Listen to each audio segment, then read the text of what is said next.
ਸਨਮਾਨਯੋਗ ਗੁਰੂ ਨਿਵਾਜੀ ਸਾਧ ਸੰਗਤ ਜੀਓ, ਸ਼ੁੱਕਰਵਾਰ ਵਾਲੇ ਦਿਨ ਆਪਾਂ ਨਵਾਂ ਸਾਲ 2022 ਉਸ ਦੇ ਆਗਮਨ ਦੀ ਖੁਸ਼ੀ ਵਿੱਚ ਗੁਰੂ ਮਹਾਰਾਜ ਦੀ ਪਵਿੱਤਰ ਹਜ਼ੂਰੀ ਵਿੱਚ ਮਿਲ ਬੈਠੇ ਸਾਂ। ਆਪਾਂ ਨਵੇਂ ਆਉਣ ਵਾਲੇ ਸਮੇਂ ਦੇ ਸੰਬੰਧ ਵਿੱਚ ਜੋ ਗੁਰਮਤਿ ਅਨੁਸਾਰ ਵਿਚਾਰ ਵਟਾਂਦਰਾ ਕੀਤਾ ਸੀ, ਇੱਕ ਦੋ ਚੀਜ਼ਾਂ ਆਪ ਜੀ ਨਾਲ ਸਾਂਝੀਆਂ ਕਰਨਾ ਚਾਹੁੰਦਾ ਹਾਂ ਇਸੇ ਹੀ ਸੰਬੰਧ ਵਿੱਚ। ਇਹ ਕਿ ਤੁਹਾਨੂੰ ਕੋਈ ਚੀਜ਼ ਨਜ਼ਰ ਆਉਂਦੀ ਏ ਜਿਹੜੀ ਹੁਣ ਬਦਲ ਗਈ ਹੋਵੇ, ਕਿ ਸਾਲ ਬਦਲਿਆ, 2022 ਆ ਗਿਆ, 21 ਚਲਾ ਗਿਆ ਤੇ ਕੋਈ ਤਬਦੀਲੀ ਆਈ ਤੁਹਾਨੂੰ ਨਜ਼ਰ ਆਉਂਦੀ ਏ? ਬਿਲਕੁਲ ਵੀ ਨਹੀਂ। ਗੁਰਬਾਣੀ ਇਹ ਗੱਲ ਆਖਦੀ ਏ, ਸੋਈ ਚੰਦ ਚੜ੍ਹੈ ਸੇ ਤਾਰੇ, ਸੋਈ ਦਿਨੀ ਅਰ ਤਪਤ ਰਹੇ। ਜਿਹੜਾ ਚੰਦਰਮਾ 2021 ਵਿੱਚ ਚੜ੍ਹਦਾ ਸੀ, ਉਸੇ ਨੇ ਹੀ 22 ਵਿੱਚ ਚੜ੍ਹਨਾ ਹੈ। ਜਿਹੜੇ ਤਾਰੇ 21 ਵਿੱਚ ਚਮਕਦੇ ਸਨ, ਉਹਨਾਂ ਨੇ ਹੀ 22 ਵਿੱਚ ਚਮਕਣਾ ਹੈ। ਜਿਹੜਾ ਸੂਰਜ 2021 ਵਿੱਚ ਸਾਨੂੰ ਤਪਸ਼ ਦਿੰਦਾ ਸੀ, 22 ਵਿੱਚ ਵੀ ਉਹੋ ਹੀ ਸੂਰਜ ਤਪਸ਼ ਦੇਵੇਗਾ। ਉਸੇ ਤਰ੍ਹਾਂ ਹੀ ਹਵਾ ਚੱਲੇਗੀ, ਉਸੇ ਹੀ ਤਰ੍ਹਾਂ ਧਰਤੀ ਸੂਰਜ ਦੇ ਦੁਆਲੇ ਆਪਣੇ ਚੱਕਰ ਲਗਾਏਗੀ। ਸਭ ਕੁਝ ਉਸੇ ਹੀ ਤਰ੍ਹਾਂ ਹੋਏਗਾ, ਕੁਛ ਵੀ ਫਰਕ ਨਹੀਂ ਪੈਣ ਵਾਲਾ।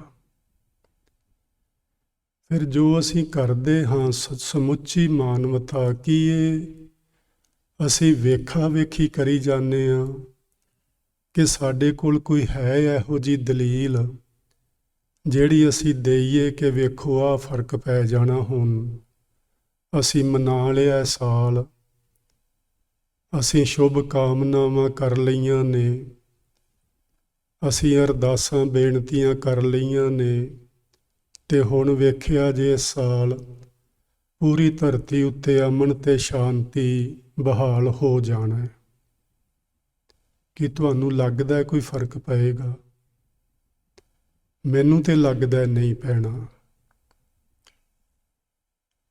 ਇਹ ਸਾਰੀਆਂ ਚੀਜ਼ਾਂ ਅਸੀਂ ਵੇਖੋ ਵੇਖੀ ਕਰਦੇ ਹਾਂ ਕਿ ਫਲਾਣੇ ਨੇ ਮੈਨੂੰ ਟੈਕਸਟ ਕੀਤਾ ਹੈ ਹੈਪੀ ਨਿਊ ਈਅਰ, ਤੇ ਅੱਗੋਂ ਮੇਰਾ ਵੀ ਤੇ ਫਰਜ਼ ਬਣਦਾ ਮੈਂ ਵੀ ਕਰਾਂ। ਉਹਨੇ ਮੈਨੂੰ ਸ਼ੁਭ ਕਾਮਨਾਵਾਂ ਭੇਜੀਆਂ ਨੇ ਤੇ ਮੇਰਾ ਵੀ ਫਰਜ਼ ਬਣਦਾ ਮੈਂ ਵੀ ਭੇਜਾਂ। ਮੈਨੂੰ ਲੱਗਦਾ ਕਿ ਇੱਥੇ ਕਰਕੇ ਸਾਡੀ ਗੱਲ ਜਿਹੜੀ ਉਹ ਰੁਕੀ ਹੋਈ ਹੈ। ਮੈਂ ਇਹ ਨਹੀਂ ਕਹਿੰਦਾ ਕਿ ਸਾਨੂੰ ਇਹ ਦਿਨ ਦਿਹਾੜ ਮਨਾਉਣੇ ਨਹੀਂ ਚਾਹੀਦੇ, ਇਹ ਨਹੀਂ ਮੈਂ ਕਹਿ ਰਿਹਾ। ਮੈਂ ਇਹ ਗੱਲ ਕਹਿਣਾ ਕਿ ਸਾਨੂੰ ਆਪਣੇ ਵਿੱਚ ਤਬਦੀਲੀ ਲਿਆਉਣੀ ਚਾਹੀਦੀ ਏ। ਜਦੋਂ ਯੁੱਗ ਬਦਲਦੇ ਨੇ ਨਾ ਜੀ, ਜਿਵੇਂ ਸਾਡੇ 4 ਯੁੱਗ ਵਿਦਵਾਨਾਂ ਨੇ ਮਿੱਥੇ ਨੇ, ਸਤਯੁੱਗ, ਤ੍ਰੇਤਾ, ਦੁਆਪਰ ਤੇ ਕਲ ਯੁੱਗ। ਜਦੋਂ ਯੁੱਗ ਬਦਲਦੇ ਨੇ ਉਦੋਂ ਵੀ ਕੁਝ ਨਹੀਂ ਬਦਲਦਾ। ਉਦੋਂ ਵੀ ਇਹੋ ਹੀ ਸੂਰਜ, ਇਹੋ ਹੀ ਚੰਦਰਮਾ, ਇਹੋ ਹੀ ਤਾਰੇ, ਇਹੋ ਹੀ ਧਰਤੀ, ਸਭ ਕੁਝ ਇਹੋ ਹੀ ਰਹਿੰਦਾ ਹੈ। ਇੱਕ ਚੀਜ਼ ਬਦਲਦੀ ਏ ਜਿਹਦੇ ਵੱਲ ਅਸੀਂ ਧਿਆਨ ਹੀ ਨਹੀਂ ਦੇ ਰਹੇ। ਉਹ ਚੀਜ਼ ਬਦਲਦੀ ਏ ਮਨੁੱਖਤਾ ਦੀ ਸੋਚ, ਮਨੁੱਖਤਾ ਦੇ ਵਿਚਾਰ, ਮਨੁੱਖਤਾ ਦੇ ਕਰਮ। ਸਤਯੁੱਗ ਵਿੱਚ 4 ਪੈਰ ਧਰਮ ਦੇ ਸਨ, ਗੁਰਬਾਣੀ ਮੰਨਦੀ ਏ। ਯਾਨੀ ਬਹੁ ਗਿਣਤੀ ਲੋਕ ਜਿਹੜੇ ਧਰਮ ਦੇ ਆਧਾਰ ਤੇ ਜ਼ਿੰਦਗੀ ਜਿਉਂਦੇ ਸਨ, ਸੱਚ ਦੇ ਆਧਾਰ ਤੇ ਜਿਉਂਦੇ ਸਨ। ਤ੍ਰੇਤਾ ਆਇਆ ਤੇ ਇੱਕ ਪੈਰ ਘੱਟ ਹੋ ਗਿਆ, ਯਾਨੀ ਚੌਥਾ ਹਿੱਸਾ ਲੋਕਾਂ ਵਿੱਚ ਝੂਠ ਆ ਗਿਆ, 3 ਹਿੱਸੇ ਸੱਚ ਰਹਿ ਗਿਆ। ਕੀ ਬਦਲਿਆ? ਲੋਕਾਂ ਦੀ ਮਾਨਸਿਕਤਾ ਤਬਦੀਲ ਹੋਈ, ਹੋਰ ਕੁਝ ਨਹੀਂ ਬਦਲਿਆ। ਦੁਆਪਰ ਆਇਆ ਤੇ 2 ਹਿੱਸੇ ਧਰਮ ਰਹਿ ਗਿਆ, 2 ਹਿੱਸੇ ਕੂੜ ਆਣ ਰਲਿਆ ਵਿੱਚ, 2 ਪੈਰ ਉਹਦੇ ਖਤਮ ਹੋ ਗਏ। ਕੀ ਬਦਲਿਆ? ਮਨੁੱਖਤਾ ਦੀ ਮਾਨਸਿਕਤਾ ਬਦਲੀ, ਅੱਧਾ ਸੱਚ ਤੇ ਅੱਧਾ ਝੂਠ। ਹੁਣ ਕਲਯੁੱਗ ਵਿੱਚ ਕੀ ਹੈ? ਇਹਦੇ ਵਿੱਚ 1 ਪੈਰ ਰਹਿ ਗਿਆ ਧਰਮ ਦਾ, 3 ਪੈਰ ਜਿਹੜੇ ਨੇ ਉਹ ਝੂਠ ਦੇ ਆ ਗਏ ਨੇ। ਗੁਰੂ ਜੀ ਨੇ ਤੇ ਇੱਥੋਂ ਤੱਕ ਲਿਖਿਆ, ਕਲਯੁੱਗ ਰਥ ਅਗਨ ਕਾ, ਕੂੜ ਅੱਗੇ ਰਥ ਵਾਹ। ਜਿਸ ਰੱਥ ਵਿੱਚ ਹੁਣ ਆਪਾਂ ਸਵਾਰ ਹਾਂ, ਇਹ ਰੱਥ ਅਗਨੀ ਦਾ ਹੈ, ਅੱਗ ਦਾ।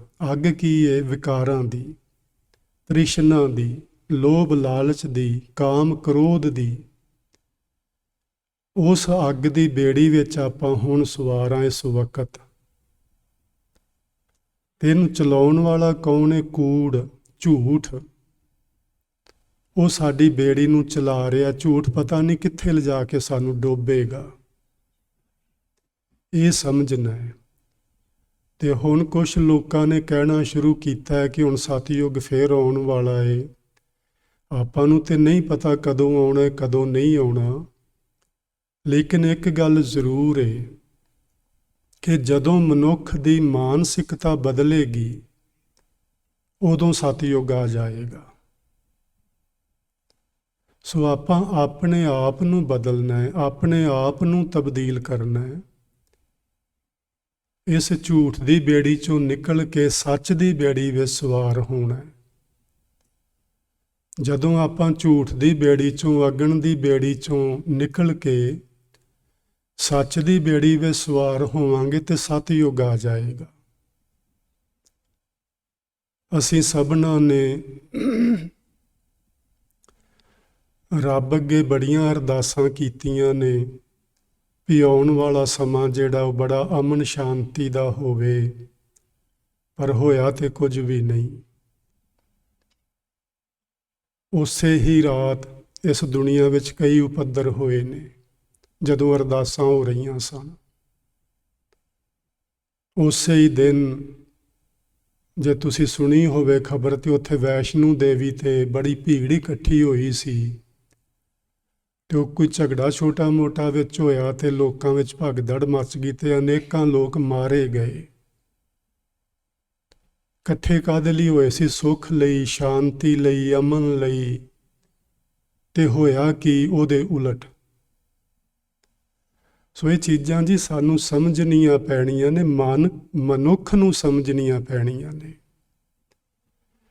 ਰੱਬ ਨਾ ਸਾਡਾ ਮਾੜਾ ਕਰਦਾ ਹੈ, ਨਾ ਆਪਣੇ ਬੱਚਿਆਂ ਲਈ ਉਹ ਮਾੜਾ ਸੋਚਦਾ ਹੈ। ਰੱਬ ਨੇ ਜਿਹੜਾ ਸਮਾਂ ਬਣਾਇਆ ਹੈ ਬਹੁਤ ਚੰਗਾ ਬਣਾਇਆ ਹੈ, ਮਾੜਾ ਨਹੀਂ ਬਣਾਇਆ। ਰੱਬ ਨੇ ਸਾਰਾ ਸਮਾਂ ਇੱਕੋ ਜਿਹਾ ਬਣਾਇਆ ਸੀ। ਮਾਨਵ ਜਾਤੀ ਨੇ ਉਸ ਸਮੇਂ ਨੂੰ ਕਦੀ ਸਤਿਯੁਗ ਵਿੱਚ ਬਦਲਿਆ, ਕਦੀ ਤ੍ਰੇਤੇ ਦੁਆਪਰ ਤੇ ਕਦੀ ਕਲਯੁਗ ਵਿੱਚ ਤਬਦੀਲ ਕੀਤਾ। ਇਹ ਮਨੁੱਖ ਨੇ ਕੀਤਾ, ਰੱਬ ਨੇ ਨਹੀਂ ਜੀ ਕੀਤਾ। ਰੱਬ ਕਦੀ ਮਾੜਾ ਸਮਾਂ ਬਣਾਉਂਦਾ ਹੀ ਨਹੀਂ। ਉਹਨੇ ਇਹ ਜਿਹੜਾ ਸਮਾਂ, ਇਹ ਜਿਹੜੀ ਸ੍ਰਿਸ਼ਟੀ, ਇਹ ਜਿਹੜੇ ਬ੍ਰਹਿਮੰਡ ਬਣਾਏ ਨੇ, ਇੱਕਦਮ ਪਰਫੈਕਟ ਨੇ। ਇੱਥੇ ਕੋਈ ਘਾਟ ਨਹੀਂ ਜਿਹੜੀ ਕਿ ਰੱਬ ਜੀ ਨੂੰ ਦੁਬਾਰਾ ਉਹ ਸੁੱਧ ਨਹੀਂ ਹੋਵੇ ਅਜੇ। ਜੇ ਸੋਧਣਾ ਹੈ ਤੇ ਅਸੀਂ ਆਪਣੇ ਆਪ ਨੂੰ ਸੋਧਣਾ ਹੈ। ਜੇ ਚੰਗਾ ਸਮਾਂ ਬਣਾਉਣਾ ਹੈ ਤੇ ਆਪਾਂ ਮਾਨਵ ਜਾਤੀ ਨੇ ਬਣਾਉਣਾ ਇਸ ਧਰਤੀ ਉੱਤੇ। ਜੇ ਹੁਣ ਮਾੜਾ ਸਮਾਂ ਬਣਾਇਆ ਹੋਇਆ ਹੈ ਤੇ ਇਹ ਰੱਬ ਨੇ ਨਹੀਂ ਬਣਾਇਆ, ਇਹ ਆਪਾਂ ਲੋਕਾਂ ਨੇ ਬਣਾਇਆ ਹੈ। ਜਿੱਦਣ ਆਪਾਂ ਲੋਕ ਸਮਝ ਗਏ ਕਿ ਇਹ ਜੋ ਕੁਛ ਅਸੀਂ ਕਰਦੇ ਹਾਂ ਪਏ ਮਨੁੱਖ ਜਾਤੀ ਲਈ ਕੁਝ ਮਾੜਾ ਹੋ ਰਿਹਾ ਹੈ, ਅਸੀਂ ਜਦੋਂ ਸਮਝ ਗਏ ਕੁਛ ਚੰਗਾ ਕਰਨ ਲੱਗ ਪਏ ਤੇ ਚੰਗਾ ਹੋ ਜਾਏਗਾ, ਸਤਿਯੁਗ ਸ਼ੁਰੂ ਹੋ ਜਾਏਗਾ। ਸੋ ਇਹ ਜੀ ਮਨੁੱਖ ਦੇ ਹੱਥ ਵਿੱਚ, ਬੰਦੇ ਦੇ ਹੱਥ ਵਿੱਚ। ਆਪਾਂ ਬਹੁਤ ਵਾਰੀ ਗੱਲ ਕਰਦੇ ਹੁੰਦੇ ਹਾਂ ਕਿ ਪ੍ਰਮਾਤਮਾ ਨੇ ਇਸ ਮਨੁੱਖ ਨੂੰ ਇੱਕ ਫ੍ਰੀ ਵਿਲ, ਇੱਕ ਆਜ਼ਾਦੀ ਦਿੱਤੀ ਏ, ਔਰ ਮਨੁੱਖ ਉਸ ਆਜ਼ਾਦੀ ਦਾ ਫਾਇਦਾ ਵੀ ਉਠਾ ਸਕਦਾ ਹੈ ਤੇ ਉਸ ਆਜ਼ਾਦੀ ਨੂੰ ਪਾ ਕੇ ਇਹ ਆਪਣੇ ਆਪੇ ਦਾ ਕੁਝ ਨੁਕਸਾਨ ਵੀ ਕਰ ਸਕਦਾ ਹੈ। ਸੋ ਸਾਨੂੰ ਸਭਨਾਂ ਨੂੰ ਚਾਹੀਦਾ ਹੈ, ਇੱਕ ਇਹ ਜਿਹੜੇ ਅਸੀਂ ਦਿਨ ਦਿਹਾੜ ਮਨਾਉਂਦੇ ਹਾਂ, ਉਹਨਾਂ ਦੇ ਨਾਲ ਇੱਕ ਥੋੜ੍ਹੀ ਜਿਹੀ ਤਬਦੀਲੀ ਜ਼ਰੂਰ ਆਉਂਦੀ ਏ। ਮੈਂ ਵੇਖਿਆ, ਤੁਸੀਂ ਵੀ ਵੇਖੋਗੇ ਕਿ ਜਿੰਨੇ ਪ੍ਰਚਾਰਕ ਲੋਕ ਹੁੰਦੇ ਨੇ ਸਾਰਿਆਂ ਹੀ ਧਰਮਾਂ ਦੇ, ਇੱਕ ਸਿੱਖੀ ਦੇ ਹੀ ਨਹੀਂ, ਸਮੁੱਚੀ ਧਰਤੀ ਉੱਤੇ ਜਿੰਨੇ ਲੋਕ ਧਰਮ ਦੇ ਨਾਂ 'ਤੇ ਪ੍ਰਚਾਰ ਕਰਦੇ ਨੇ, ਉਹ ਸਾਰੇ ਹੀ ਮਨੁੱਖ ਜਾਤੀ ਨੂੰ ਇੱਕ ਸੁਨੇਹਾ ਦਿੰਦੇ ਨੇ। ਉਹ ਸੁਨੇਹਾ ਇਹ ਦਿੰਦੇ ਨੇ ਕਿ ਪਿੱਛੇ ਜੋ ਆਪਾਂ ਗਲਤੀਆਂ ਕੀਤੀਆਂ ਨੇ ਅੱਗੇ ਨਾ ਕਰੀਏ। ਉਹ ਇਹ ਹੀ ਸਮਝਾਉਂਦੇ ਨੇ, ਸਾਰੇ ਹੀ ਇਹ ਗੱਲ ਸਮਝਾਉਂਦੇ ਨੇ ਆਪਾਂ ਨੂੰ ਕਿ ਭਾਈ ਜੋ ਆਪਾਂ ਪਿਛਲੇ ਬੀਤੇ ਸਮੇਂ ਵਿੱਚ ਗਲਤੀਆਂ ਕਰ ਚੁੱਕੇ ਹਾਂ, ਉਹ ਅੱਗੇ ਆਉਣ ਵਾਲੇ ਸਮੇਂ 'ਚ ਨਾ ਦੁਹਰਾਈਏ। ਸਾਨੂੰ ਕੁਝ ਨਾ ਕੁਝ ਉਹ ਆਪਣੀ ਜ਼ਿੰਦਗੀ ਦਾ ਗੋਲ ਸੈੱਟ ਕਰਨ ਲਈ ਪ੍ਰੇਰਨਾ ਕਰਦੇ ਨੇ ਕਿ ਅਸੀਂ ਕੁਝ ਹੁਣ ਚੰਗਾ ਕਰਨਾ ਹੈ, ਕੁਝ ਮਾੜਾ ਨਹੀਂ ਕਰਨਾ। ਤੇ ਸਮੁੱਚੀ ਮਨੁੱਖ ਜਾਤੀ, ਜਿੰਨੇ ਲੋਕ ਉਹਨਾਂ ਚੀਜ਼ਾਂ ਨੂੰ ਸੁਣਦੇ ਨੇ, ਉਹਨਾਂ ਲੋਕਾਂ ਦੇ ਮਨਾਂ 'ਤੇ ਅਸਰ ਜ਼ਰੂਰ ਪੈਂਦਾ ਹੈ। ਪਰ ਇੱਕ ਗੱਲ ਏ ਕਿ ਉਹ ਅਸਰ ਥੋੜ੍ਹੇ ਜਿਹੇ ਦਿਨ ਰਹਿੰਦਾ ਹੈ, ਲੰਮਾ ਸਮਾਂ ਉਹ ਅਸਰ ਨਹੀਂ ਰਹਿੰਦਾ। ਅਸੀਂ ਸਾਰਿਆਂ ਨੇ ਸੋਚਿਆ ਆਪਣੇ ਆਪਣੇ ਮਨਾਂ ਵਿੱਚ ਕਿ ਆਉਣ ਵਾਲੇ ਸਮੇਂ 'ਚ ਆਪਾਂ ਵਧੇਰੇ ਸਿਮਰਨ ਕਰਾਂਗੇ, ਵਧੇਰੇ ਬਾਣੀ ਦਾ ਪਾਠ ਕਰਾਂਗੇ, ਮਾਲਕ ਦੇ ਧਿਆਨ ਵਿੱਚ ਬੈਠਾਂਗੇ, ਚੰਗੇ ਕਰਮ ਕਮਾਵਾਂਗੇ, ਮਾੜਿਆਂ ਕੰਮਾਂ ਤੋਂ ਸੰਕੋਚ ਕਰਾਂਗੇ। ਲੇਕਿਨ ਇਹ ਕਿੰਨੇ ਕੁ ਦਿਨ, ਥੋੜ੍ਹੇ ਜਿਹੇ ਦਿਨ ਇਹ ਗੱਲਾਂ ਸਾਨੂੰ ਯਾਦ ਰਹਿਣੀਆਂ ਨੇ ਤੇ ਫਿਰ ਇਹ ਸਾਰੀਆਂ ਹੀ ਚੀਜ਼ਾਂ ਸਾਨੂੰ ਭੁੱਲ ਜਾਣੀਆਂ ਤੇ ਅਸੀਂ ਉਸੇ ਹੀ ਜਗ੍ਹਾ 'ਤੇ ਆ ਕੇ ਖੜੇ ਹੋ ਜਾਣਾ ਹੈ ਜਿੱਥੇ ਅਸੀਂ ਪਹਿਲਾਂ ਸਾਂ।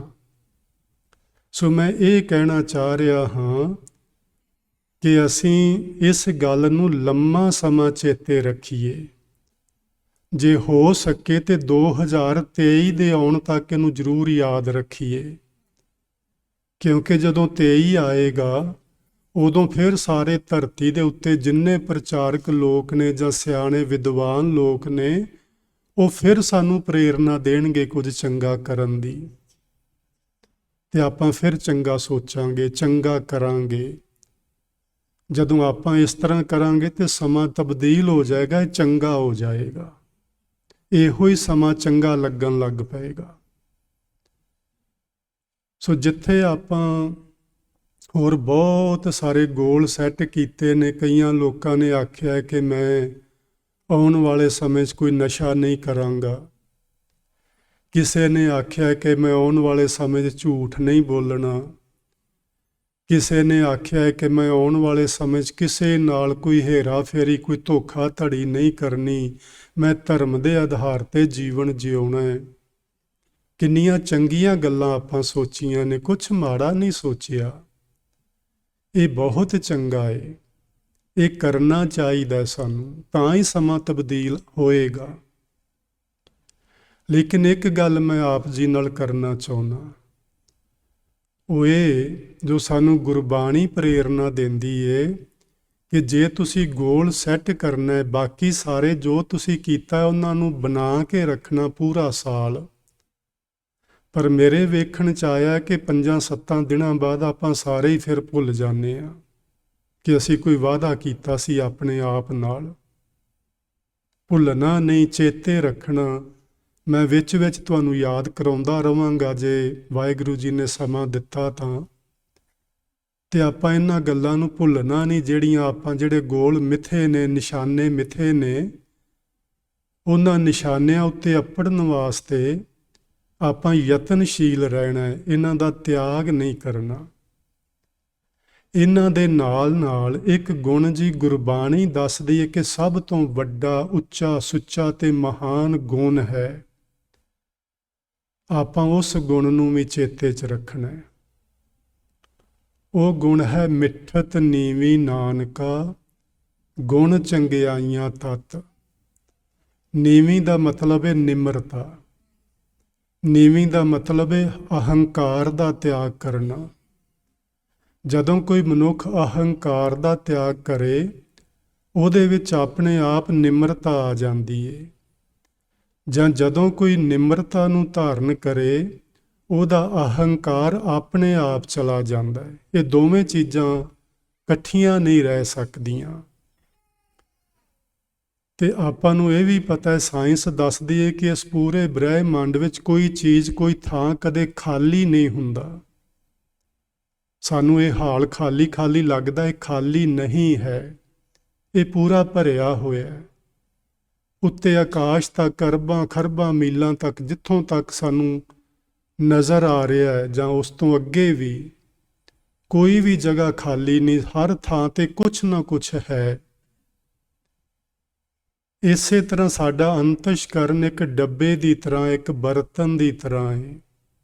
ਉਹ ਵੀ ਕਦੀ ਖਾਲੀ ਨਹੀਂ ਰਹਿੰਦਾ। ਡੱਬੇ ਦੇ ਇਸ ਬਰਤਨ ਦੇ ਜਿਸ ਹਿੱਸੇ ਵਿੱਚ ਅਹੰਕਾਰ ਹੈ ਹੁਣ ਇਸ ਵਕਤ, ਜਦੋਂ ਆਪਾਂ ਉੱਥੋਂ ਅਹੰਕਾਰ ਨੂੰ ਕੱਢਾਂਗੇ, ਉਹ ਜਗ੍ਹਾ ਖਾਲੀ ਨਹੀਂ ਰਹਿਣੀ। ਉਸ ਜਗ੍ਹਾ ਤੇ ਨਿਮਰਤਾ ਨੇ ਆਪਣੇ ਆਪ ਆਉਣਾ ਹੈ। ਤੇ ਜੇ ਆਪਾਂ ਦੂਜੀ ਤਰ੍ਹਾਂ ਕੰਮ ਸ਼ੁਰੂ ਕੀਤਾ ਕਿ ਅਸੀਂ ਆਪਣੇ ਅੰਦਰੋਂ ਹੰਕਾਰ ਨੂੰ ਤੇ ਨਹੀਂ ਕੱਢਿਆ, ਲੇਕਿਨ ਉਸੇ ਜਗ੍ਹਾ ਤੇ ਅਸੀਂ ਨਿਮਰਤਾ ਨੂੰ ਪਾਉਣਾ ਸ਼ੁਰੂ ਕਰ ਦਿੱਤਾ, ਤੇ ਹੰਕਾਰ ਆਪਣੇ ਆਪ ਨਿਕਲ ਜਾਏਗਾ। ਨਿਮਰਤਾ ਆਪਣੇ ਰਹਿਣ ਲਈ ਉੱਥੇ ਜਗ੍ਹਾ ਆਪ ਬਣਾਏਗੀ। ਸੋ ਜੀ ਤੁਸੀਂ ਜਿਵੇਂ ਵੀ ਕਰਨਾ ਚਾਹੋ ਉਵੇਂ ਹੀ ਕਰੋ, ਪਰ ਆਪਣੇ ਅੰਦਰ ਨਿਮਰਤਾ ਨੂੰ ਲਿਆਓ। ਹੰਕਾਰ ਦਾ ਤਿਆਗ ਆਪਾਂ ਸਾਰੇ ਹੀ ਕਰੀਏ, ਮੈਂ ਵੀ ਕਰਾਂ ਤੇ ਤੁਸੀਂ ਵੀ ਕਰੋ। ਜਦੋਂ ਸਾਡੇ ਅੰਦਰ ਨਿਮਰਤਾ ਆਏਗੀ, ਉਦੋਂ ਸਾਡਾ ਸੁਭਾਅ ਬਦਲੇਗਾ।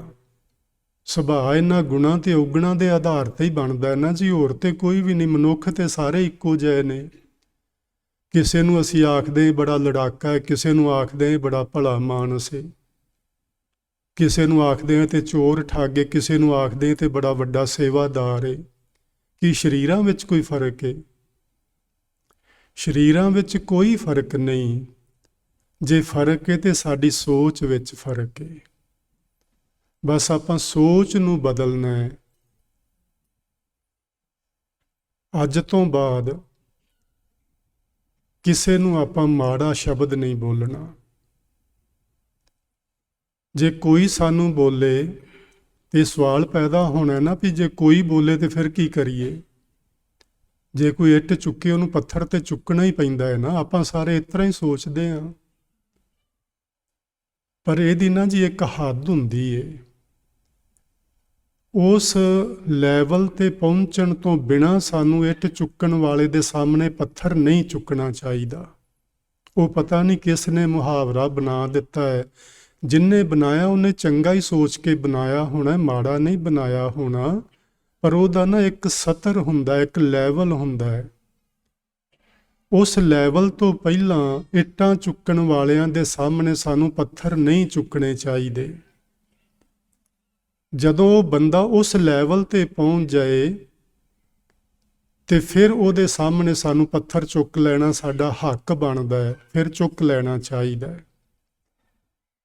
ਲੱਗਦੇ ਚਾਰੇ ਸਾਨੂੰ ਜੇ ਕੋਈ ਮਾੜਾ ਬੋਲ ਬੋਲੇ, ਸਾਨੂੰ ਕੋਈ ਸਾਡੀ ਇੱਜ਼ਤ ਦੇ, ਸਾਡੀ ਸ਼ਾਨ ਦੇ ਖਿਲਾਫ ਕੋਈ ਬੋਲੇ, ਤੇ ਸਾਨੂੰ ਚਾਹੀਦਾ ਉਹਦੀ ਸ਼ਾਨ ਦੇ ਖਿਲਾਫ ਅਸੀਂ ਨਾ ਬੋਲੀਏ, ਉਸ ਨੂੰ ਮਾੜਾ ਸ਼ਬਦ ਨਾ ਆਖੀਏ। ਗੁਰੂ ਜੀ ਨੇ ਬਚਨ ਲਿਖੇ ਨੇ ਜੀ ਬਾਣੀ ਵਿੱਚ, ਨਾਨਕ ਫਿੱਕਾ ਬੋਲਿਆ ਤਨ ਮਨ ਫਿੱਕਾ ਹੋਏ। ਜਦੋਂ ਅਸੀਂ ਕਿਸੇ ਦੇ ਨਾਲ ਮਾੜੇ ਸ਼ਬਦ ਬੋਲਦੇ ਹਾਂ, ਮਾੜੇ ਬੋਲ ਬੋਲਦੇ ਹਾਂ, ਤੇ ਉਹਨਾਂ ਬੋਲਾਂ ਦਾ ਪ੍ਰਭਾਵ ਕੱਲਾ ਸੁਣਨ ਵਾਲੇ ਤੇ ਨਹੀਂ ਪੈਂਦਾ। ਉਹਨਾਂ ਬੋਲਾਂ ਦਾ, ਉਹਨਾਂ ਬਚਨਾਂ ਦਾ ਪ੍ਰਭਾਵ ਕਰਨ ਵਾਲੇ ਉੱਤੇ ਵੀ ਪੈਂਦਾ ਹੈ। ਜਦੋਂ ਅਸੀਂ ਗੁੱਸੇ ਵਿੱਚ ਬੋਲਦੇ ਹਾਂ ਤੇ ਤੁਸੀਂ ਕੀ ਸੋਚਦੇ ਹੋ, ਇਹ ਸੁਣਨ ਵਾਲੇ ਤੇ ਹੀ ਅਸਰ ਪੈ ਰਿਹਾ, ਕੇਵਲ ਸਾਡੇ ਤੇ ਨਹੀਂ ਪੈ ਰਿਹਾ। ਸਗੋਂ ਮੇਰਾ ਇਹ ਮੰਨਣਾ ਹੈ, ਬੋਲਣ ਵਾਲੇ ਤੇ ਅਸਰ ਪਹਿਲਾਂ ਪੈਂਦਾ ਹੈ ਤੇ ਸੁਣਨ ਵਾਲੇ ਤੇ ਬਾਅਦ ਵਿੱਚ ਪੈਂਦਾ ਹੈ। ਉਹ ਵੀ ਜੋ ਕਬੂਲ ਕਰੇਗਾ ਤਾਂ ਪਵੇਗਾ, ਜੇ ਤੁਹਾਡੇ ਬਚਨਾਂ ਨੂੰ ਉਹ ਕਬੂਲ ਹੀ ਨਾ ਕਰੇ ਉਹਦੇ ਤੇ ਕੋਈ ਅਸਰ ਨਹੀਂ ਪੈਣ ਵਾਲਾ। ਲੇਕਿਨ ਬੋਲਣ ਵਾਲੇ ਤੇ ਹਰਗਿਜ਼ ਅਸਰ ਪਵੇਗਾ।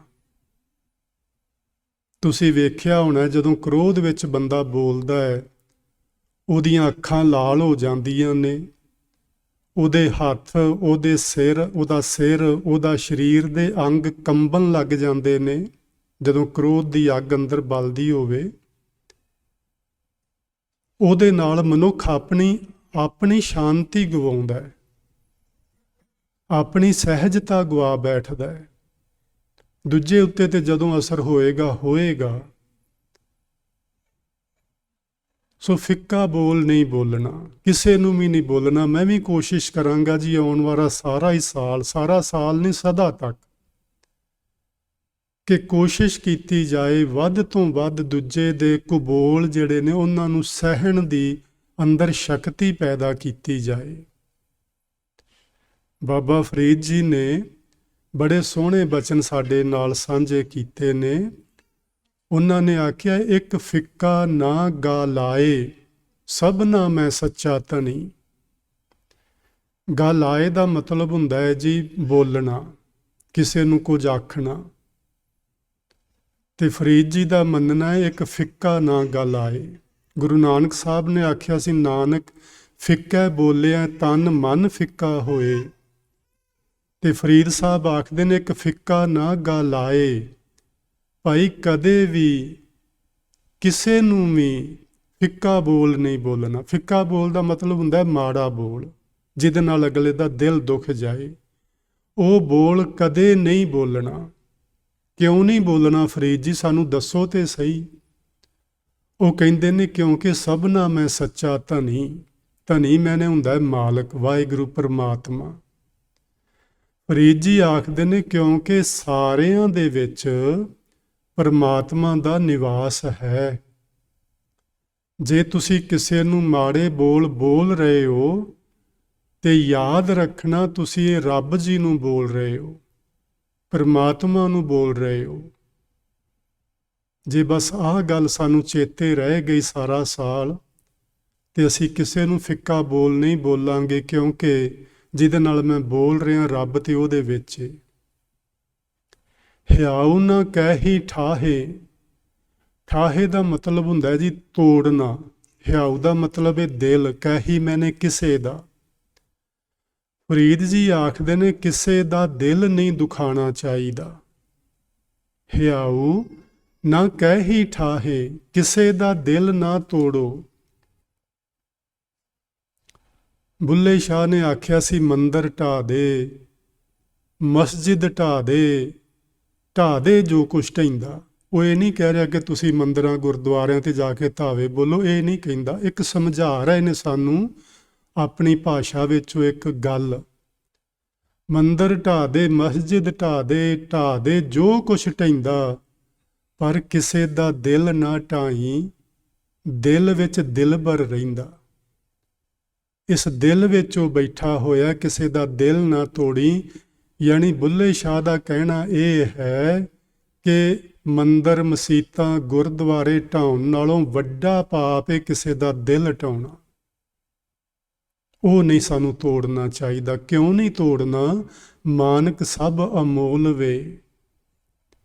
ਇਹ ਲੋਕਾਂ ਦੇ ਦਿਲ ਇੱਕ ਸੁੱਚਿਆਂ ਮੋਤੀਆਂ ਵਰਗੇ ਨੇ ਤੇ ਅਮੁੱਲ ਹਨ। ਕੋਈ ਉਹ ਬਚਨ ਕੀਤਾ ਜਾਏ ਜਿਹਦੇ ਨਾਲ ਕਿਸੇ ਦੇ ਦਿਲ ਨੂੰ ਖੁਸ਼ੀ ਮਿਲੇ, ਜਿਹਦੇ ਨਾਲ ਕਿਸੇ ਦੇ ਦਿਲ ਨੂੰ ਪ੍ਰਸੰਨਤਾ ਮਿਲੇ, ਜਿਹਦੇ ਨਾਲ ਕਿਸੇ ਦੇ ਮਨ ਵਿੱਚ ਕੁਝ ਚੰਗਾ ਕਰਨ ਦਾ ਉਤਸ਼ਾਹ ਪੈਦਾ ਹੋਵੇ, ਉਹ ਬੋਲ ਸਾਨੂੰ ਬੋਲਣੇ ਚਾਹੀਦੇ ਨੇ। ਸੋ ਇਹ ਸਾਰੇ ਦਿਲ ਜਿੰਨੇ ਵੀ ਜੀਵਾਂ ਵਿੱਚ ਨੇ, ਇਕੱਲੇ ਮਨੁੱਖਤਾ ਵਿੱਚ ਹੀ ਨਹੀਂ, ਸਭ ਪਸ਼ੂਆਂ ਵਿੱਚ, ਸਭ ਪੰਛੀਆਂ ਵਿੱਚ, ਈਵਨ ਵਨਸਪਤੀ ਵਿੱਚ, ਪਹਾੜਾਂ ਵਿੱਚ, ਸਾਗਰ ਵਿੱਚ, ਉਹ ਵੀ ਆਪਣਾ ਇੱਕ ਦਿਲ ਰੱਖਦੇ ਨੇ ਜੀ। ਰੁੱਖਾਂ ਦਾ ਵੀ ਆਪਣਾ ਇੱਕ ਛੋਟਾ ਜਿਹਾ ਦਿਲ ਹੁੰਦਾ ਹੈ। ਜਿੰਨੇ ਜੀਵ ਜੰਤੂ ਤੁਹਾਨੂੰ ਨਜ਼ਰ ਆਉਂਦੇ ਨੇ, ਇਹਨਾਂ ਵਿੱਚ ਵੀ ਇੱਕ ਦਿਲ ਹੁੰਦਾ ਹੈ। ਸੋ ਕਿਸੇ ਦਾ ਵੀ, ਕਿਸੇ ਵੀ ਜੀਵ ਦਾ ਦਿਲ ਨਹੀਂ ਤੋੜਨਾ ਚਾਹੀਦਾ। ਇਹ ਫਰੀਦ ਜੀ ਸਾਨੂੰ ਸਮਝਾਉਂਦੇ ਨੇ। ਸੋ ਕਿੰਨਾ ਚੰਗਾ ਹੋਵੇ ਜੇ ਆਪਾਂ ਆਹ ਜਿਹੜੇ ਬਚਨ ਨੇ ਗੁਰਬਾਣੀ ਦੇ ਆਧਾਰ ਤੇ ਮੈਂ ਤੁਹਾਡੇ ਨਾਲ ਸਾਂਝੇ ਕੀਤੇ ਨੇ, ਗੁਰੂਆਂ ਮਹਾਂਪੁਰਸ਼ਾਂ ਦੇ ਬਚਨ ਨੇ ਜੀ, ਮੇਰੇ ਨਹੀਂ ਹਨ।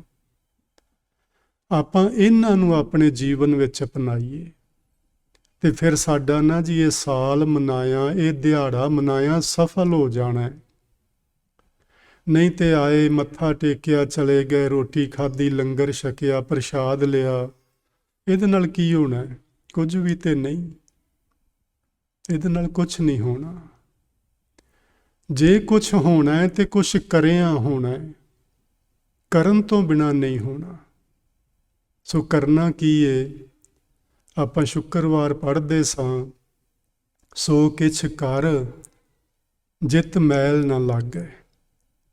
ਕੋਈ ਇਹੋ ਜਿਹਾ ਕੰਮ ਕਰ ਦੁਨੀਆ ਵਿੱਚ ਜਿਸ ਦੇ ਕਰਨ ਨਾਲ ਤੇਰੇ ਅੰਦਰ, ਤੇਰੇ ਅੰਤਸ਼ਕਰਨ ਨੂੰ ਵਿਕਾਰਾਂ ਦੀ ਮੈਲ ਨਾ ਲੱਗ ਸਕੇ। ਤੂੰ ਉਸ ਮੈਲ ਤੋਂ ਬਚਿਆ ਰਹੇ, ਤੇਰਾ ਹਿਰਦਾ ਸ਼ੁੱਧ ਹੋ ਸਕੇ। ਕਈ ਬੜੀਆਂ ਵਿਧੀਆਂ ਅੱਜ ਕੱਲ੍ਹ ਮਹਾਂਪੁਰਸ਼ਾਂ ਵੱਲੋਂ ਦੱਸੀਆਂ ਜਾ ਰਹੀਆਂ ਨੇ ਆਤਮ ਸ਼ੁੱਧਤਾ ਦੀਆਂ, ਕਿ ਇਸ ਤਰੀਕੇ ਨਾਲ ਤੁਸੀਂ ਸਾਹ ਲਵੋ, ਖੱਬੇ ਪਾਸਿਓਂ ਖਿੱਚੋ, ਸੱਜੇ ਪਾਸਿਓਂ ਛੱਡੋ, ਸੱਜੇ ਪਾਸਿਓਂ ਖਿੱਚ ਕੇ ਖੱਬੇ ਪਾਸਿਓਂ ਛੱਡੋ। ਇੰਨਾ ਚਿਰ ਅਭਿਆਸ ਕਰੋ, ਤੁਹਾਡਾ ਅੰਤःਕਰਨ ਸ਼ੁੱਧ ਹੋਏਗਾ। ਜ਼ਰੂਰ ਹੋਏਗਾ, ਮੈਂ ਨਹੀਂ ਕਹਿੰਦਾ ਨਹੀਂ ਹੋਏਗਾ, ਕਿਉਂਕਿ ਹਰ ਚੀਜ਼ ਨੂੰ ਸ਼ੁੱਧ ਕਰਨ ਲਈ ਕਈ ਤਰੀਕੇ ਹੋ ਸਕਦੇ ਨੇ। ਕੱਪੜੇ ਨੂੰ ਅਸੀਂ ਸਰਫ ਪਾ ਸਕਦੇ ਹਾਂ, ਅਸੀਂ ਸਾਬਣ ਲਾ ਸਕਦੇ ਹਾਂ, ਅਸੀਂ ਕਈ ਹੋਰ ਕੈਮੀਕਲ ਹੋਣਗੇ ਜਿਨ੍ਹਾਂ ਨਾਲ ਕੱਪੜੇ ਨੂੰ ਧੋਤਾ ਜਾ ਸਕਦਾ ਹੋਏਗਾ। ਇੱਕੋ ਹੀ ਚੀਜ਼ ਤੇ ਨਹੀਂ ਨਾ। ਲੇਕਿਨ ਜਿਹੜੀ ਗੱਲ ਗੁਰਬਾਣੀ ਆਖਦੀ ਅੰਦਰ ਨੂੰ ਸ਼ੁੱਧ ਕਰਨ ਵਾਸਤੇ, ਅਸੀਂ ਉਹਨੂੰ ਅਪਣਾਈਏ, ਉਹ ਬੜੀ ਆਸਾਨ ਹੈ। ਉਹਦੇ ਲਈ ਕੋਈ ਵੀ ਮੁਸ਼ਕਿਲ ਕੰਮ ਨਹੀਂ ਕਰਨਾ ਪੈਣਾ। ਸੋ ਕਿਛ ਕਰ ਜਿਤ ਮੈਲ ਨਾ ਲਾਗੈ। ਬਸ ਕੋਈ ਇਹੋ ਜਿਹੇ ਕੰਮ ਜ਼ਿੰਦਗੀ ਵਿੱਚ ਕਮਾ, ਇਹੋ ਜਿਹੇ ਬੋਲ ਜ਼ਿੰਦਗੀ ਵਿੱਚ ਬੋਲ, ਜਿਨ੍ਹਾਂ ਦੇ ਬੋਲਣ ਨਾਲ ਤੇਰੇ ਅੰਦਰ ਨੂੰ ਮੈਲ ਨਾ ਲੱਗੇ। ਜੇ ਤੂੰ ਇਹ ਕੰਮ ਕਰ ਪਾਇਆ ਤੇ ਸਾਰਾ ਹੀ ਕੁਝ ਠੀਕ ਏ। ਜੇ ਭਾਈ ਇਹ ਕੰਮ ਨਾ ਆਪਾਂ ਕਰ ਪਾਏ ਤੇ ਫਿਰ ਕੁਝ ਵੀ ਠੀਕ ਨਹੀਂ ਹੋਣਾ। ਜੇ ਕੁਛ ਚੰਗਾ ਕਰਨਾ ਤੇ ਉਹ ਵੀ ਮਨੁੱਖ ਜਾਤੀ ਨੇ ਕਰਨਾ ਹੈ। ਜੇ ਕੁਛ ਮਾੜਾ ਹੋ ਰਿਹਾ ਹੈ, ਅੱਜ ਅਸੀਂ ਜਿਵੇਂ ਸੋਚਦੇ ਹਾਂ ਕਿ ਆਹ ਚੀਜ਼ਾਂ ਗਲਤ ਹੋ ਰਹੀਆਂ ਸੰਸਾਰ ਵਿੱਚ, ਉਹ ਰੱਬ ਨਹੀਂ ਜੀ ਕਰ ਰਿਹਾ। ਰੱਬ ਉੱਤੇ ਦੋਸ਼ ਨਾ ਦਿਆ ਕਰੋ, ਉਹ ਮਨੁੱਖ ਕਰ ਰਿਹਾ ਹੈ। ਤੇ ਮਨੁੱਖ ਨੂੰ ਆਪਣੇ ਕੀਤੇ ਹੋਏ ਕਰਮ ਜਿਹੜੇ ਨੇ ਉਹ ਕਬੂਲ ਕਰਨੇ ਚਾਹੀਦੇ ਨੇ ਕਿ ਆ ਸੱਚਮੁੱਚ ਸਾਡੇ ਕੀਤਿਆਂ ਹੀ ਕੁਝ ਗਲਤ ਹੋ ਰਿਹਾ, ਜਿਹਦੇ ਕਰਕੇ ਮਨੁੱਖਤਾ ਦਾ ਨੁਕਸਾਨ ਹੁੰਦਾ ਹੈ ਪਿਆ। ਫਿਰ ਅਸੀਂ ਸੋਚਦੇ ਹਾਂ ਜੀ ਆ ਮਹਾਮਾਰੀ ਆ ਗਈ ਜੀ, ਫਲਾਣਾ ਆ ਗਿਆ। ਇਹ ਸਭ ਕਿਉਂ ਆਉਂਦਾ ਹੈ? ਇਹ ਸਾਡੇ ਕੀਤੇ ਦਾ ਹੀ ਫਲ ਹੈ ਜੀ, ਕੁਛ ਵੀ ਹੋਰ ਨਹੀਂ। ਕੁਦਰਤ ਆਪਣੇ ਆਪ ਨੂੰ ਹਮੇਸ਼ਾ ਇੱਕ ਬੈਲੈਂਸ ਵਿੱਚ ਰੱਖਦੀ ਏ। ਇਹ ਕਦੇ ਵੀ ਆਪਣਾ ਬੈਲੈਂਸ ਵਿਗੜਨ ਨਹੀਂ ਦਿੰਦੀ। ਇਹ ਕੁਦਰਤ ਦਾ ਆਪਣਾ ਇੱਕ ਨਿਯਮ ਹੈ ਜੀ, ਇਹ ਕਿਸੇ ਨੇ ਨਹੀਂ ਬਣਾਇਆ। ਕੁਦਰਤ ਦੇ ਆਪਣੇ ਕੁਝ ਅਸੂਲ ਹਨ। ਕੁਦਰਤ ਉਹਨਾਂ ਅਸੂਲਾਂ ਦਾ ਕਦੇ ਤਿਆਗ ਨਹੀਂ ਕਰਦੀ, ਚਾਹੇ ਉਹਨੂੰ ਕਿੰਨਾ ਵੱਡਾ ਕੁਛ ਵੀ ਕਰਨਾ ਪੈ ਜਾਏ। ਸੁਨਾਮੀ ਲਿਆਉਣੀ ਪੈ ਜਾਏ, ਕੋਈ ਹਨੇਰੀ ਝੱਖੜ ਲਿਆਉਣੇ ਪੈ ਜਾਣ, ਕੋਈ ਮਹਾਮਾਰੀ ਫੈਲਾਉਣੀ ਪੈ ਜਾਏ। ਕੁਦਰਤ ਨੂੰ ਆਪਣੇ ਅਸੂਲਾਂ ਨਾਲ ਸਾਡੇ ਨਾਲੋਂ ਵਧੇਰੇ ਪਿਆਰ ਹੈ। ਉਹ ਸਾਡੇ ਨਾਲ ਓਨਾ ਪਿਆਰ ਨਹੀਂ ਕਰਦੀ ਜਿੰਨਾ ਪਿਆਰ ਉਹ ਆਪਣੇ ਅਸੂਲਾਂ ਨਾਲ ਕਰਦੀ ਹੈ। ਅਸੀਂ ਉਹਦੇ ਅਸੂਲਾਂ ਨੂੰ ਕਦੇ ਭੰਗ ਨਾ ਕਰੀਏ। ਬਸ ਜਿੱਦਣ ਮਨੁੱਖ ਨੇ ਕੁਦਰਤ ਦੇ ਅਸੂਲਾਂ ਨੂੰ ਸਮਝ ਲਿਆ, ਕਿਉਂਕਿ ਕੁਦਰਤ ਨੂੰ ਹੀ ਤੇ ਗੁਰੂ ਨਾਨਕ ਸਾਹਿਬ ਨੇ ਕਿਸੇ ਨੂੰ ਪਾਣੀ ਨੂੰ ਪਿਤਾ ਆਖਤਾ, ਹਵਾ ਨੂੰ ਗੁਰੂ ਆਖਤਾ, ਧਰਤੀ ਨੂੰ ਆਪਣੀ ਮਾਂ ਆਖਿਆ। ਇਹ ਕੁਦਰਤ ਹੀ ਹੈ ਨਾ ਇਹ ਸਾਰਾ ਕੁਝ।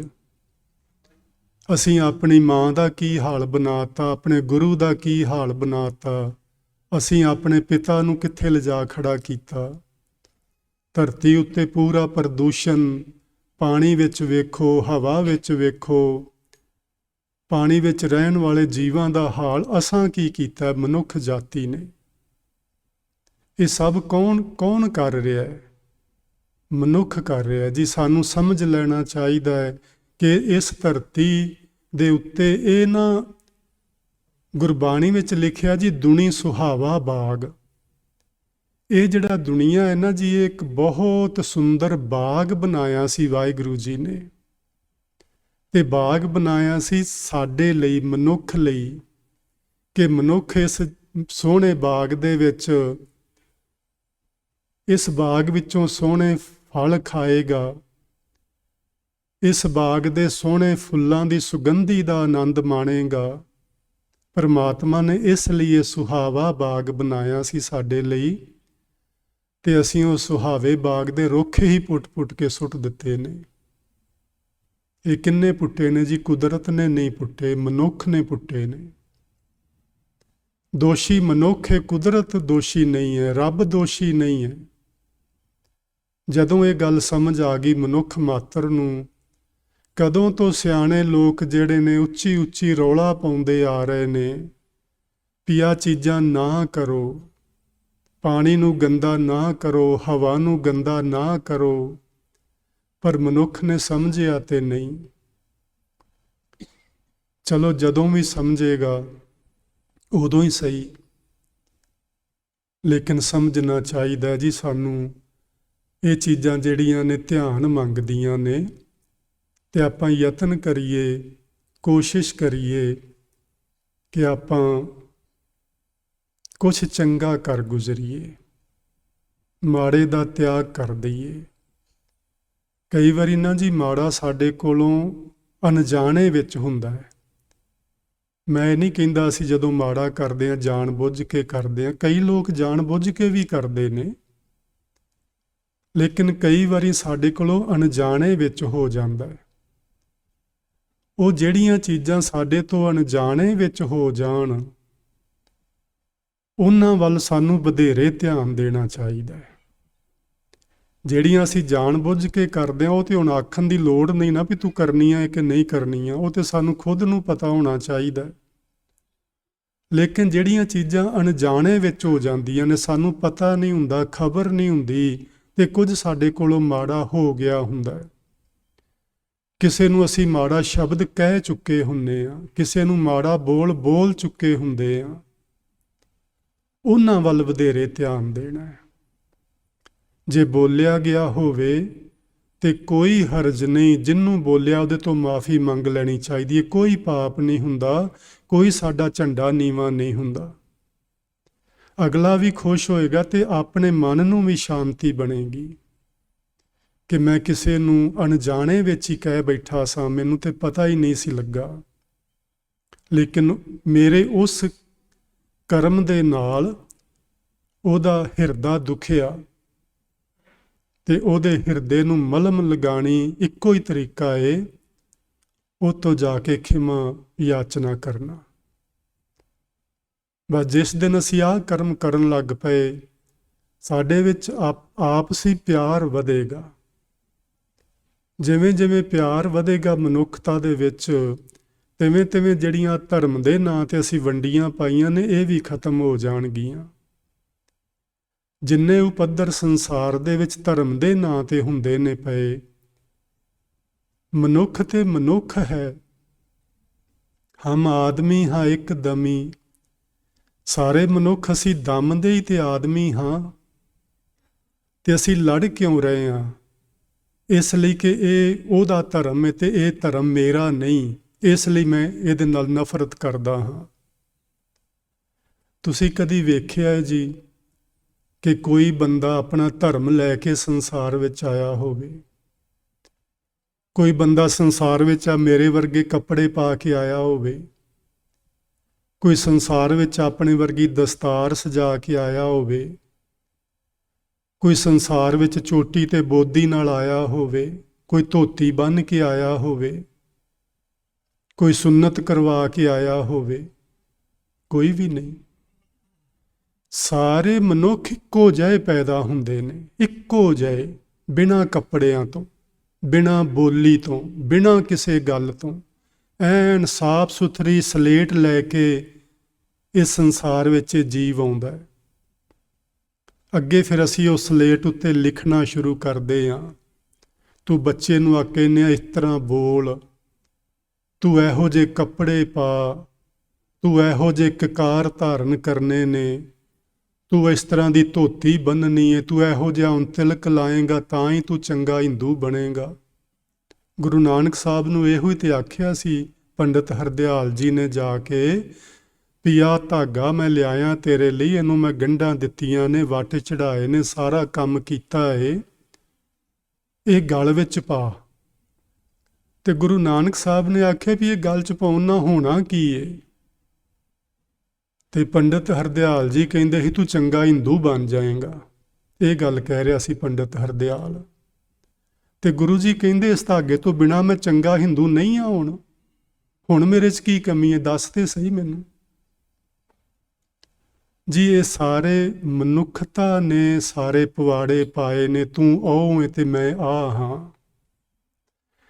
ਜਦੋਂ ਅਸੀਂ ਰੱਬ ਕੋਲੋਂ ਆਏ ਸਾਂ ਉਦੋਂ ਨਾ ਸਾਡੀ ਕੋਈ ਭਾਸ਼ਾ ਸੀ, ਨਾ ਸਾਡਾ ਕੋਈ ਲਿਬਾਸ ਸੀ, ਨਾ ਸਾਡੇ ਕੋਲ ਕੋਈ ਇਹ ਸਰੀਰ ਉੱਤੇ ਪਾਏ ਜਾਂਦੇ ਚਿਹਨ ਚੱਕਰ ਸਨ, ਕੁਝ ਵੀ ਨਹੀਂ ਸੀ।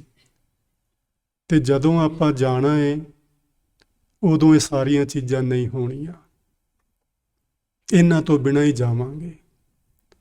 ਨਾ ਸਰੀਰ ਉੱਤੇ ਕਕਾਰ ਨਾਲ ਜਾਣੇ ਨੇ, ਨਾ ਸਰੀਰ ਦੀ ਚੋਟੀ ਬੋਦੀ ਤਿਲਕ ਨਾਲ ਜਾਣਾ ਹੈ, ਨਾ ਕੋਈ ਹੋਰ ਸੁੰਨਤ ਨਾਲ ਜਾਣੀ, ਕਿਉਂਕਿ ਇਹ ਤਾਂ ਸਰੀਰ ਹੀ ਨਹੀਂ ਜਾਣਾ। ਇਹ ਸਾਰਾ ਕੁਝ ਅਸੀਂ ਸਰੀਰ ਉੱਤੇ ਹੀ ਤੇ ਪਾਇਆ ਹੋਇਆ ਹੈ। ਇਹ ਸਰੀਰ ਕਿਸੇ ਨੇ ਇੱਥੇ ਸਾੜ ਦੇਣਾ ਹੈ, ਕਿਸੇ ਨੇ ਮਿੱਟੀ 'ਚ ਦੱਬ ਦੇਣਾ ਹੈ, ਕਿਸੇ ਨੇ ਜਲ 'ਚ ਪ੍ਰਵਾਹ ਕਰ ਦੇਣਾ ਹੈ। ਤੇ ਹੋਇਆ ਕੀ ਫਿਰ? ਕੁਛ ਵੀ ਨਹੀਂ।